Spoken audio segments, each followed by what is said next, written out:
Système d'échange où se confrontent l'offre et la demande, le marché, plateforme par excellence du commerce, est connu pour contribuer à la réduction de la pauvreté.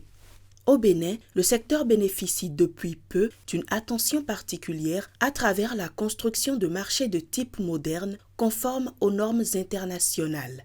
Nous étions au bord de la rue. Mais aujourd'hui, maintenant, on peut se vanter d'être dans un local idéal pour mieux exercer notre métier. On était dans un bas-fond, ça n'a pas été du tout facile. La marche a été très longue, mais aujourd'hui, nous disons merci au chef d'État, nous disons merci à tous ceux qui ont collaboré. Nous avons débuté l'ouverture avec le marché de Kadjaoum, lequel marché comporte 50 places.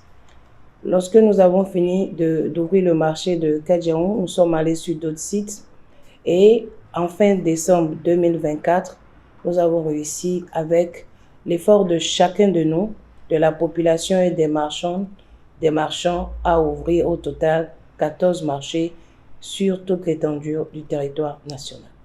La mise en place de ces nouveaux marchés peut également se révéler être une opportunité pour l'économie locale. L'aspect attractif et sécurisé peut attirer bien plus d'usagers. Il y a beaucoup de personnes qui vont commencer par se ruer vers ces marchés-là pour s'approvisionner. Ça permet également aux gens de capter d'autres personnes qui vont chercher désormais à occuper des places dans ces marchés-là respectifs pour que la production locale soit vraiment relancée. Et vous comprenez avec moi que c'est l'économie béninoise qui va gagner en entièreté parce qu'on va relancer l'économie à court terme à travers la consommation parce qu'autant que nous sommes, nous allons dans les marchés et nous consommons. Et ce n'est qu'à travers la consommation que nous pouvons relancer l'économie à court terme. L'occupation des stands n'étant pour l'heure soumis à aucun frais, il n'en demeure pas moins que les marchands pourront participer à l'entretien une fois un prix fixé. Ce n'est pas une vision business, c'est une vision accompagnement, d'accord, assistance pour que nous puissions vraiment avoir des marchés modernes à des standards sur le plan international, pouvant nous permettre alors de dire, bon, on a relevé le niveau quand même de nos marchés. Les bonnes dames même savent qu'elles ne peuvent pas occuper l'espace de façon gratuite, de façon éternelle.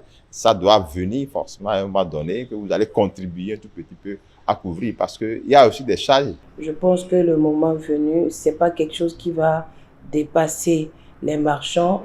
Ils savent de toutes les façons que même si c'est des infrastructures marchandes qui sont mises en exploitation, sont des sites sociaux, donc mis à la disposition de la population, il n'en demeure pas moins que les marchands participent un peu à la chose en soutenant l'activité, en soutenant ce qui se fait. L'accent a également été mis sur la grande capacité d'accueil des espaces afin de satisfaire le maximum de marchands.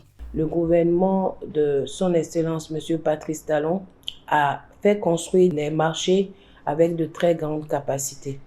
Aujourd'hui, lorsque nous avons fini d'installer les marchands, nous avons laissé des places, beaucoup de places, je dirais, dans les marchés. La programmation veut que ces marchands donc de détail qui se retrouvent à Dantokba rejoignent les marchés de détail. En dehors des 14 marchés modernes officiellement ouverts, 7 autres marchés de détail seront bientôt inaugurés sur l'ensemble du territoire national, ainsi que le pôle agricole du Grand Nokoué et le pôle général commercial Mathieu Kérékou.